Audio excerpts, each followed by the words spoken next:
Makanya saya punya data-data itu yang benar. Saya berani lawan dia, Pak. Bagi saya tidak ada masalah bilang dulu kan saya dukung Jokowi, tapi sekarang kebenaran, Pak. Dugaan saya benar, Pak. Dia DO karena penentuan DO itu adalah di semester 4, Pak. Jadi kalau dia 81 82, betul di semester 4 dia sudah DO, Pak.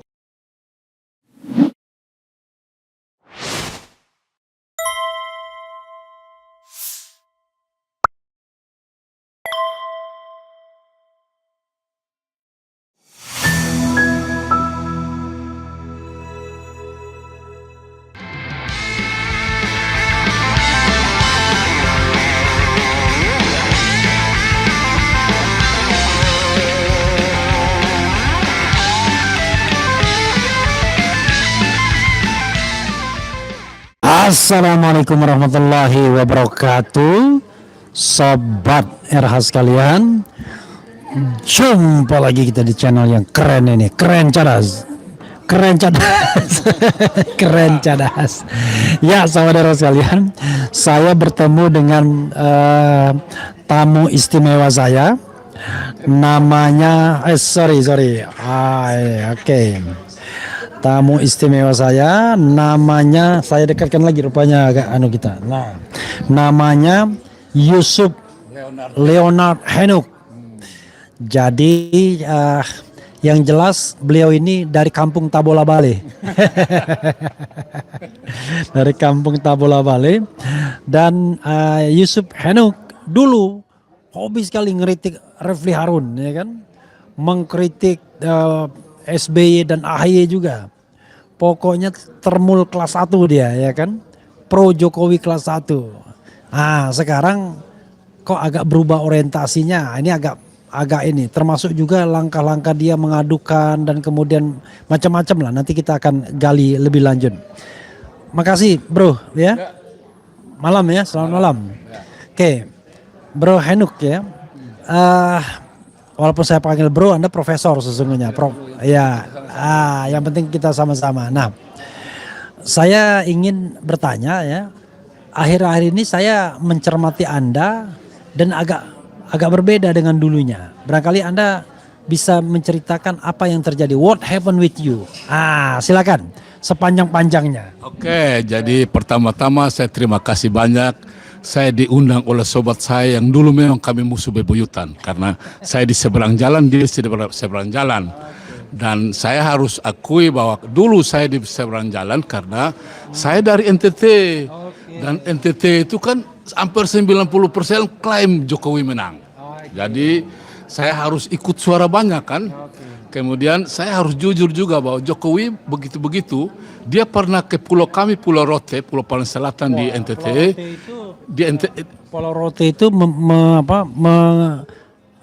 melahirkan orang cerdas, Herman Johannes namanya. Rektor pertama UGM. Jadi kami harus bangga bahwa dari pulau itu, Jokowi waktu ke sana sebelum dia maju presiden, itu kami beri dia namanya Maneleo Rotendao, artinya dia raja paling hebat di sana. Makanya kenapa saya harus bela dia, karena itu sudah adat di kami. Kalau kami angkat dia raja, otomatis semua kami yang di bawah harus dukung apapun salah dia. Nah itu kan di dulu. Nah sekarang kan sudah politik berubah. Jadi saya harus ikut arus yang benar. Misalnya dulu jujur, saya ini pendukung ini Ganjar. Tapi setelah kalah ya namanya sudah selesai toh. Saya harus balik ke Prabowo karena sekarang bagaimanapun Prabowo yang pimpin. Jadi walaupun saya selalu ini kritik ini Gibran, tapi karena saya sudah kirim surat ke Pak Jokowi, dia itu kan bermasalah sebenarnya, cuma karena sudahlah itu urusan lalu kan. Nah tadi pertanyaan kenapa saya berubah total, karena ini sudah zamannya Pak Prabowo kan. Nah kalau saya tetap di sana istilah termol, saya tidak akan aktif di ini lagi Pak, orang tidak akan pakai saya. Makanya saya harus ikuti perkembangan, bahwa kalau ya yang kalah ya kalah lah. Kita harus cepat rubah kan. Kalau tidak di media sosial kita tetap pada dukung orang yang salah, kita tetap kalah Pak. Contoh, Sylvester yang dulunya hebat, bela dia di NTT juga. Dia bela Jokowi, sekarang kan ternyata dia tersandung kasus dengan Pak JK. Orang baru tahu bahwa selama ini dia ternyata ada harus masuk penjara 1,5 lima tahun kan, 1,5 tahun. Nah saya juga heran juga, makanya saya juga harus akan berusaha untuk menuntut keadilan karena dulu saya pernah di Tapanuli Utara, saya hanya 2 bulan penjara, dikejar-kejar sampai saya masuk Pak. Karena mereka pikir itu DPO. Nah ini masa 2 bulan kan, itu bagi saya kan tipiring Pak, tidak akan masuk, tapi mereka paksa saya masuk. Ya, tidak apa-apalah. Nah sekarang kenapa giliran ini Sylvester kok tidak ada yang segera tangkap dia, malah dia sudah ajukan PK, tapi itu pun kalah toh Pak. Nah berarti sekarang kan saatnya dia harus dieksekusi Pak. Jadi itu kalau kira-kira kalau saya mau tanya kenapa saya balik, karena sekarang sudah bukan eranya Jokowi lagi. Jadi kita harus baca situasi, karena bagaimanapun yang berkuasa sekarang Prabowo, makanya saya cepat balik Pak. Kalau tidak malah hari ini Bapak bisa undang saya wawancara podcast, tidak mungkin lah. Terima kasih Pak. Oke. Ya, tadi Anda mengatakan ada kasus di mana Anda dihukum 2 bulan. 2 bulan. Nah, itu bisa dijelaskan untuk kasus apa, siapa yang melaporkan, dan bagaimana kemudian Anda dikejar-kejar untuk masuk itu. Silakan. Oke, jadi saya harus dulu kan saya di Tapanuli Utara, saya diangkat sebagai Direktur Pascasarjana di Institut Agama Kristen Negeri Tarutung, Tapanuli Utara. Dan di sana ini bupatinya dulu kan namanya, sekarang kan sudah Huta Barat, dulu kan Niksona Baban. Dia mau berusaha tutup itu IAKN dengan catatan dia akan mau cari nama untuk berdirikan namanya Universitas Tapanuli Raya atau Untara. Nah, waktu saya masuk ke sana saya pikir masa ini IAKN negeri kok bisa ditutup oleh bupati? Akhirnya saya lawan Pak. Nah di saat saya lawan itu kan di bupati kan dia juga punya namanya Termul juga punya pasukan yang lapor saya Pak. Jadi akhirnya saya kena pasal 315 ya, pencemaran nama baik karena lawan dia kan di situ kan mereka bilang 315 Pak. 315. Jadi ini bukan 310 bukan? Pak 310 bukan 315. Jadi 315 itu saya diputus 2 bulan penjara. Tapi kalau di situ kan ada istilahnya dia 6 bulan percobaan. Berarti sebenarnya saya tidak masuk Pak. Saya sudah berusaha tapi sudahlah. Saya juga bahwa saya ternyata masuk punya pengalaman bahwa ternyata di sana saya bisa belajar bahwa inilah penjara yang sebenarnya kan. Walaupun 2 bulan tapi bagi saya pengalaman lah. 2 bulan kan masa percobaan 6 bulan. Iya, seharusnya tidak masuk cuma karena bupati kan punya kuasa. Dia kan ketua Forkovindo. Jadi dia bisa perintahkan ini kejaksaan untuk tangkap saya Pak. Padahal kan ini kalau Tipiring ini kan tidak ada ini jaksa JPU, yang adanya ini Polres, polisi dari penyidik dari Polres yang ajukan itu Pak. Jadi ternyata saya masuk. Jadi saya bilang walaupun awalnya saya sedih juga, tapi sekarang saya mau pertanyakan kenapa 2 bulan yang Tipiring itu saya dikejar-kejar oleh pihak ini, sedangkan sekarang Sylvester Matutina yang jelas-jelas 1 tahun setengah kok tidak dieksekusi. Itu yang bagi saya ada aneh di hukum ini Pak. Oke, sekarang pertanyaannya adalah kenapa profesor sekarang lebih banyak di Jakarta ketimbang di USU? Karena profesor kan sesungguhnya guru besar di Universitas Sumatera Utara dan nanti pensiunnya masih lama konon katanya begitu. Apa yang menyebabkan profesor lebih banyak ke sini atau lebih banyak di Jakarta di sini? Oke, jadi ini kan pertanyaan baik sekali. Dulu saya istilahnya dibuang ke Tapanuli Utara karena IAKN, karena saya terlalu vokal Pak. Jadi setelah saya terlalu vokal membela Jokowi. Bukan terlalu vokal mengkritik di sana Pak. Kemudian saya juga bukan melawan Jokowi, tapi bagi mereka kampus tidak harusnya begitu kan. Jadi akhirnya saya sudah dipindahkan ke sana terhitung ini 4 Juli 2022 Pak. Nah, 4 Juli 2022. Jadi setelah mengkritik SBY kayaknya. Iya, setelah itu karena dulu SBY. Nah, setelah ini IAKN protes Pak. Jadi mereka kirim kembali ke USU. Mereka bilang, kau bersalah, jadi ini harus kirim kembali. Jadi saya sudah dikirim kembali, rektornya tidak mau terima saya Pak. Jadi akhirnya saya sudah bersurat, barusan terakhir saya datang Jakarta begini lama, sudah hampir 1 tahun nih Pak. Saya hanya usur nasib saya, jadi barusan saya sudah ajukan perkara di Pengadilan Negeri Jakarta Pusat. Jadi tentang ini satu saya ini Pak. Jadi yang digugat rektor sama menteri ini, Menteri Pendidikan Tinggi. Dulu kan masih Pak Satrio Pak. Yang baru ya. Ya sekarang yang baru, tapi jadi akhirnya saya gugat, putusannya itu Pengadilan Negeri tidak berwenang Pak. Ya akhirnya mereka bilang coba kau ini arahkan saya ke Pengadilan Tata Usaha Negara Jakarta Pak. Jadi saya ke sana lagi, ternyata putusannya sama Pak, bahwa lokasinya salah, harus Sumatera Utara Pak. Jadi saya bilang sudahlah kalau di Sumatera Utara biar saya usaha perkara di sini dulu. Untuk supaya saya pindah ke Kupang, karena waktu di pengadilan mereka sudah setuju saya pindah Pak. Tapi karena masalahnya saya tuntut hak saya, kenapa saya guru besar tidak dapat gaji dari 2022 Pak. Itu makanya saya di Jakarta Tidak dapat gaji dan tidak dapat tunjangan. tidak dapat karena dihentikan oleh Rektor USU Pak. Padahal aturannya untuk pemberhentian itu kalau saya harus terbukti bersalah oleh misalnya pemeriksaan dari Dewan Etik atau apa. Saya tidak pernah itu Pak. Kaget di stop Pak. Jadi saya sekarang syukur saya sudah berusaha dengan ini ini BKN dan hasilnya mereka persilakan saya pindah ke Kupang. Karena dulu di Pengadilan Negeri Jakarta Pusat juga kami sudah sepakat bahwa mereka juga rektor sepakat kau boleh pindah dengan catatan ikut filosofi Batak yaitu Marsipature Hutanabe Pak. Itu yaitu bangun kampung halaman. Jadi makanya saya sudah hampir 1 tahun lebih di sini walaupun saya istilahnya ini berjuang untuk nasib saya, tapi tanpa disangka saya sudah punya istilahnya barusan yang gara-gara saya wawancara dengan bilang Jokowi DO. Sekarang hari ini juga saya dipanggil untuk ini Pak, untuk podcast yang Bapak kan. Nah itu satu kebanggaan saya bahwa ternyata di balik hal-hal yang orang anggap susah itu, saya punya jabatan baru Pak, sebagai podcaster lah, bagus lah. Itu yang saya bilang. Kemudian saya juga kebetulan di Jakarta begini lama, saya sudah ikut ini pendidikan kejuruan profesi advokat, jadi saya sekarang istilahnya paralegal Pak. Jadi belum advokat karena saya belum sarjana hukum Pak. Jadi ada banyak cerita walaupun saya 2012 terkatung tapi banyak yang saya sudah dapat di Jakarta selama ini Pak. Itu dia. Ya itu dia. Oke, jadi sama sekali tidak mendapatkan penghasilan selama di Jakarta dari Universitas Sumatera Utara. Kalau boleh tahu berapa gaji atau tunjangan yang harus diterima setiap bulan sebagai guru besar?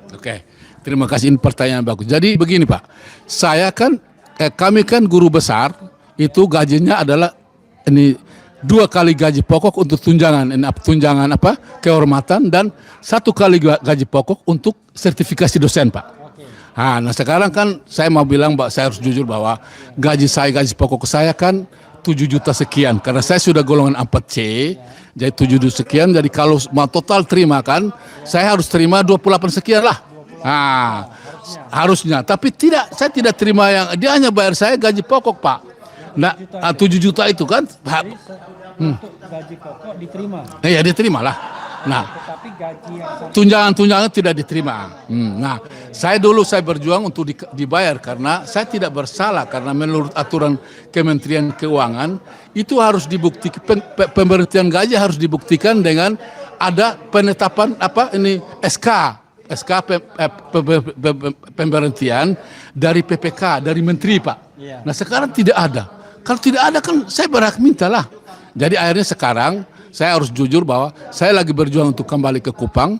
Kemudian setelah ini BKN menyetujui dan Kementerian menyetujui, baru saya mau kembali ke Medan untuk saya gugat hak saya Pak. Itulah jalan ceritanya. Oke. Sekarang pertanyaannya, Prof Henuk itu kembali ke Kupang. Memang sebelumnya dari Kupang sebagai dosen yang kemudian ditransfer ke USU atau bagaimana? Gimana jalan ceritanya? Kan lulusan Nusa Cendana kan, Kupang. Bagaimana ceritanya kemudian bisa di USU dan bisa profesor dan fakultasnya pertanian kan? Oke silakan. Pertanyaan yang bagus. Saya Pak, saya alumni yang saya sudah karena gara-gara Jokowi ini kan saya sudah perkenalkan diri bahwa saya alumni Fakultas Peternakan Undana Universitas Cendana di Kupang 84. Nah, itulah kemudian saya ini bersyukur bisa dapat beasiswa ke luar negeri di Australia 2 kali yaitu S2 dan S3. Ya S2 di ini Australia, S3 di Australia juga. S3 kan kalau mau lihat kan saya dari Queensland Pak sama dengan Raja Anthony itu Pak, yang menteri itu. Kami sama-sama kami sama. Saya juga dari Queensland. Queensland University. Jadi kami dari situ. Kemudian ini 2021 saya pulang Pak. Ya. Dari Australia. Oh 2021 pulang? 2001. 2001 saya pulang. Kemudian saya kan punya cita-cita kan saya sudah S3, saya harus guru besar Pak. Okay. Jadi 2001 saya cari itu, saya kan ini lektor 200 Pak. Berarti saya harus cari N650 untuk supaya saya profesor toh Pak. Yeah. Jadi saya ini 2001 kumpul-kumpul 2006 saya usul Pak. Usul di Universitas Nusa Cendana. Okay. Tapi dulu kan saya di Fakultas Pertanian Pak. Ya. Jadi di Cendana. Cuma karena ini saya bidang peternakan, jadi tidak segaris lah ini. Jadi saya harus dipindahkan ke Fakultas Peternakan. Yang dulu saya alumni di situ. Okay. Jadi akhirnya di 2006 saya usul ditolak, 2007 diusul ditolak. Di 2008 ditolak, 2009 padahal yang jadi rektor dulu kan istilahnya adik kelas saya namanya Profesor Franz Umbudata. Jadi akhirnya 2009 saya tun Pak. Saya tun di Kupang. Jadi istilahnya hasilnya NO Pak. Jadi tuntutan saya kirim berkas saya ke Jakarta kan sudah lengkap kan, tapi mereka tahan.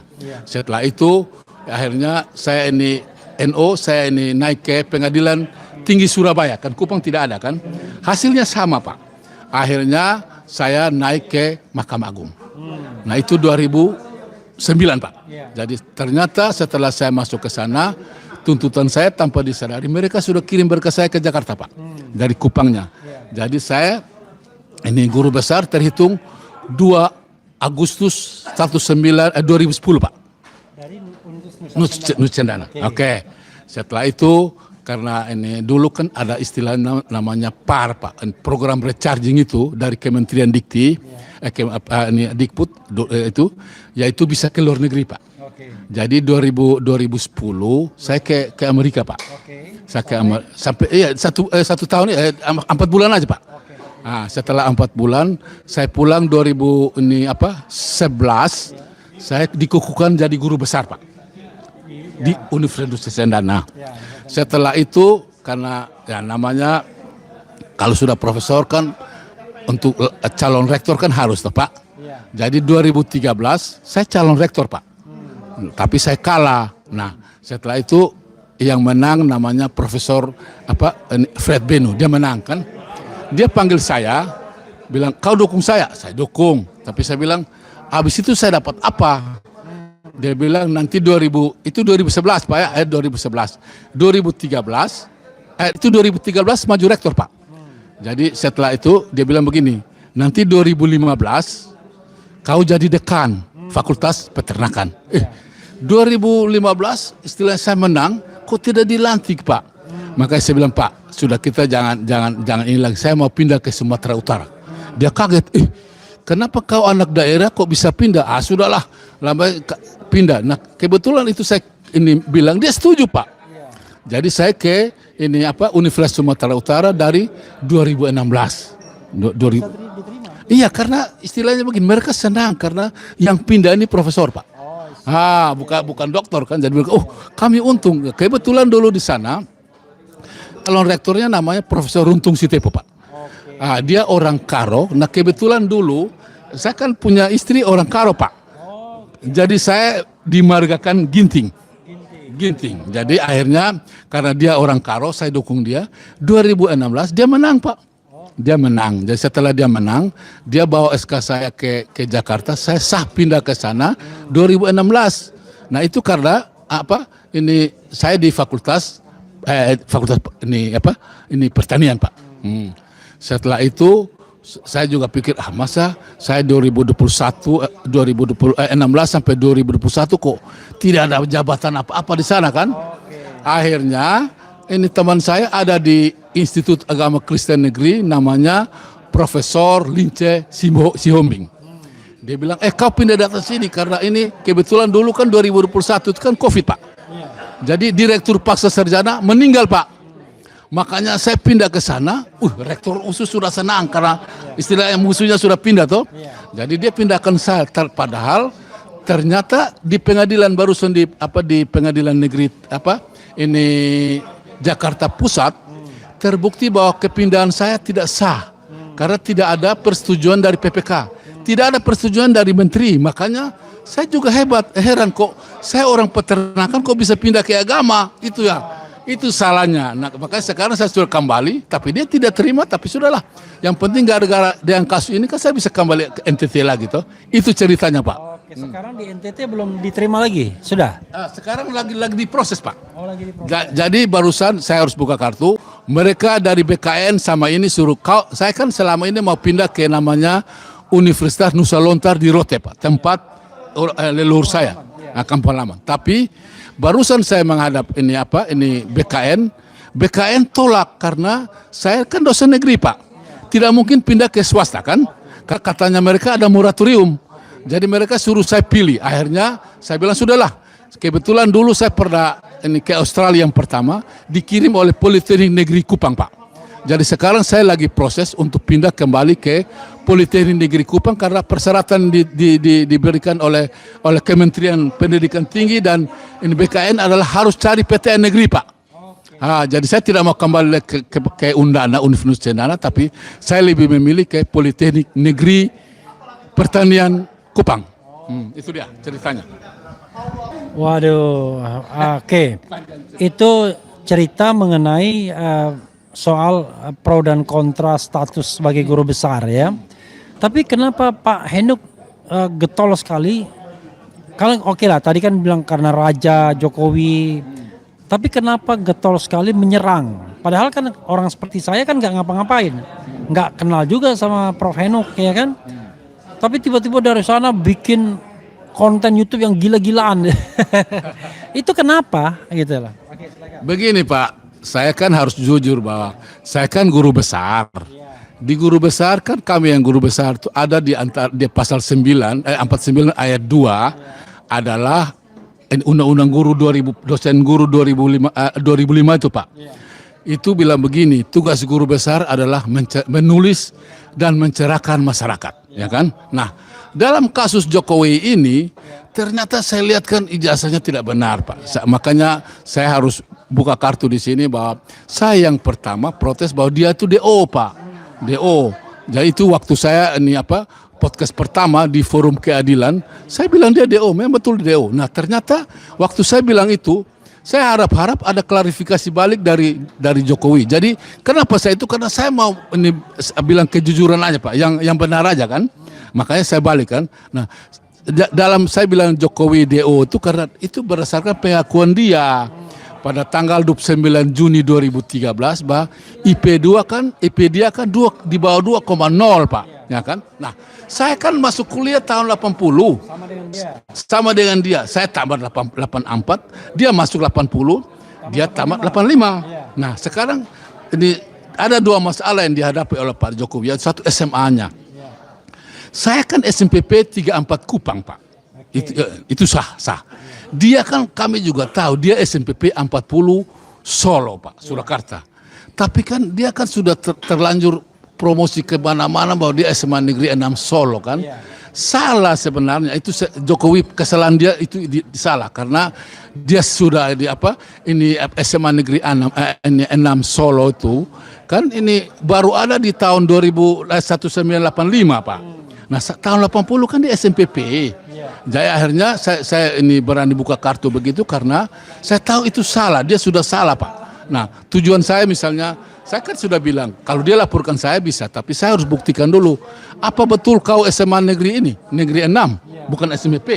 Makanya saya punya data-data itu yang benar, saya berani lawan dia Pak. Bagi saya tidak ada masalah bilang dulu kan saya dukung Jokowi, tapi sekarang kebenaran Pak. Nah, ternyata terbukti benar, Pak. Bukti bahwa pengakuan saya itu kini diperkuat oleh ini data dari Bareskrim. Yaitu ternyata Jokowi itu hanya bayar SPP 8182, Pak. Nah, padahal dia ngaku 85 kan. Nah, dia tidak pernah bayar 83, 84, 85 toh. Nah, berarti dugaan saya benar, Pak. Dia DO karena penentuan DO itu adalah di semester 4, Pak. Jadi kalau dia 81, 82, betul. Di semester 4 dia sudah DO, Pak. Nah, sekarang bukti DO begini.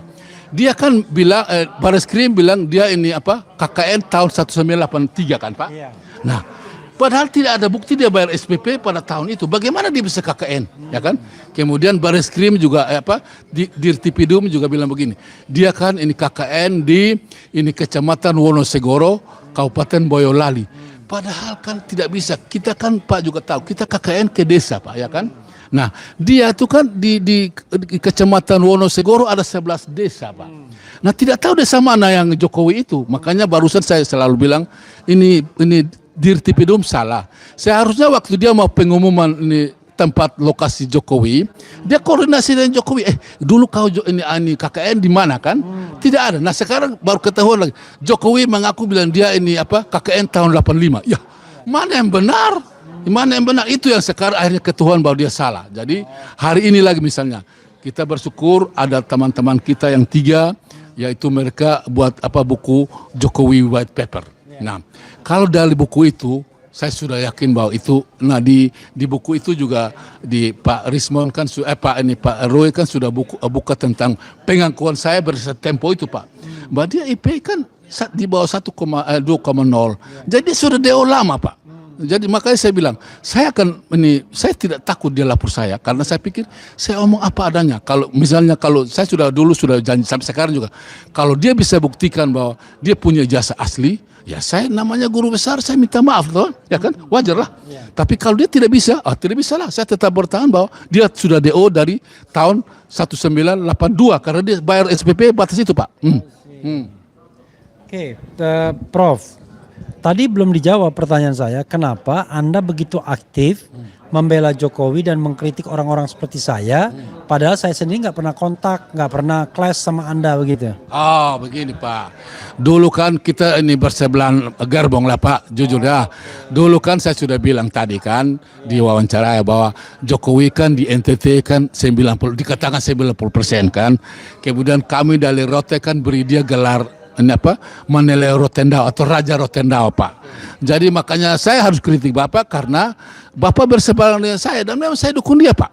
Sampai orang ketawa bilang saya pernah kirim surat ke dia minta jadi menteri, ya wajar lah. Kan saya bilang kalau dia tidak balas tidak apa-apa. Yang penting kan saya berhak, namanya pendukung yang fanatik. Saya bisa minta hak saya lah. Mana saya maka waktu itu kirim surat ke Pak Jokowi minta menteri apa? Itu ke tahun kedua atau pertama? Kedua, Pak. Waktu ada ini menteri perikanan yang dari mana yang ada dua menteri karena bukan yang ini apa? Oh, ini Edi Prabowo. Itu kan mereka karena tersandung. Jadi saya pikir saya kan ini anti korupsi. Jadi saya bisa lamar lah. Namanya lamar kan tidak salah juga kan. Orang selalu ketahukan saya karena namanya lamar kan tidak mati juga toh. Jadi itu yang saya lamar karena ada 2 posisi kosong. Waktu itu. Menteri Perikanan sama Menteri Sosial. Itu 2 kan. Jadi saya bilang sudah kalau bisa ini saya kalau dipanggil lah, tapi akhirnya tidak dijawab. Ya sudahlah. Nah, itu kan sudah masa. Disampaikan kepada surat ke Jokowi ke istana, Pak. Tapi tidak ditanggapi. Tapi suratnya itu di-spill nggak ke media sosial? Banyak yang ini di Detikom buat sampai ini saya ini sebut biodata saya semua ada di Detikom, Pak, semua ada di media online banyak. Ini terakhir ya, kan tadi Prof mengatakan membela Jokowi itu karena bla bla bla bla bla, ya kan? Ada ininya, ada alasannya. Nah, kan alasannya dia sudah dibilang raja di Rotendao sana ya. Tetapi sekarang ketika mengkritik Jokowi termasuk juga soal ijazah ini, kenapa? Pak Prabowo yang sekarang jadi presiden, tapi kan Jokowi masih punya pengaruh yang besar kepada Pak Prabowo, demikian juga Sebaliknya Prabowo masih punya ikatan yang kuat sama Jokowi, dan orang-orang Jokowi saat ini ya yang kadang-kadang bilang orang termul, buktinya masih berkuasa, masih menjadi menteri, masih menjadi komisaris dan lain sebagainya. Orang seperti saya tetap di luar pemerintahan misalnya, walaupun memang itu pilihan. Kenapa Anda kemudian tiba-tiba pengen satu arus, satu garis dengan orang yang di luar pemerintahan? Kan tidak menguntungkan. Itu kan saya juga baca situasi, Pak. Satu saat kan tidak mungkin satu saat pasti era Jokowi juga berakhir, Pak. Saya tidak tahu kapan. Mungkin menurut saya kasus ijazah ini bisa juga satu saat membuat eranya habis ya. Kalau eranya sudah habis ya kita harus dukung Prabowo lah. Saya sudah punya pemikiran ke depan bahwa ini saatnya saya harus cepat berubah. Karena walaupun saya tidak jadi apa nanti diberikan oleh Prabowo, itu bukan tujuan saya, Pak. Karena sekarang kan semua orang kan berjuang untuk kejujuran.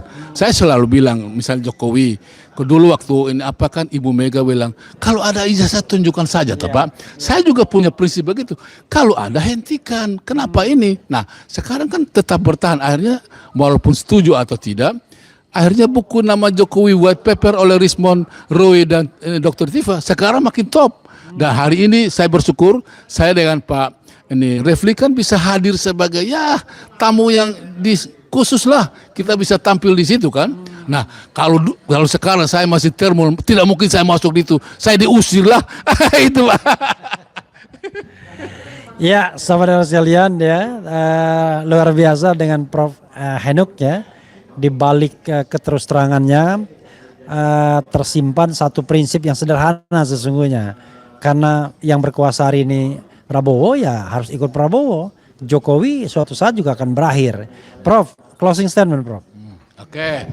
Saya harus saya harus berterima kasih bahwa saya sudah dipanggil untuk oleh istilahnya musuh saya yang dulu, Refli Harun, dan kami semua teman. Itu biasalah namanya dulu kan. Dan hari ini saya juga bersyukur kami dua istilahnya dulu kami dua sudah bernama di Polda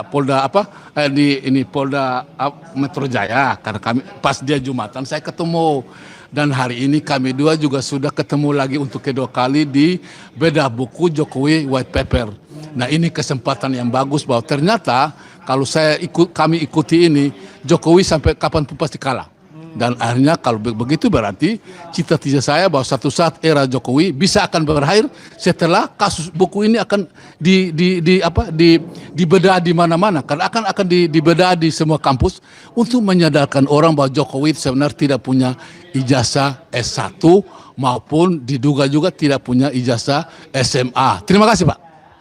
Oke, sahabat era sekalian, demikian dengan Profesor Yusuf Leonard Henuk ya. Kalau dulu Twitternya itu pakai topi dari apa? Tilangga ya.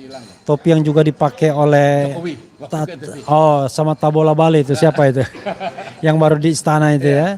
Topi ya. Pokoknya kerucut begitu ya. Antena namanya, di atasnya itu antena, Pak. Oh, antena. Oke. Mudah-mudahan ya ini memberikan pembelajaran bagi kita. Jadi yang paling penting adalah dua hal ya dari beliau, kejujuran dan kebenaran ya. Jadi belalah yang jujur dan belalah yang benar. Tapi bela juga penguasa. Oke, mudah-mudahan ya. Mudah-mudahan kita tetap bisa terus memperjuangkan kebenaran, keadilan dan kemudian kejujuran tersebut.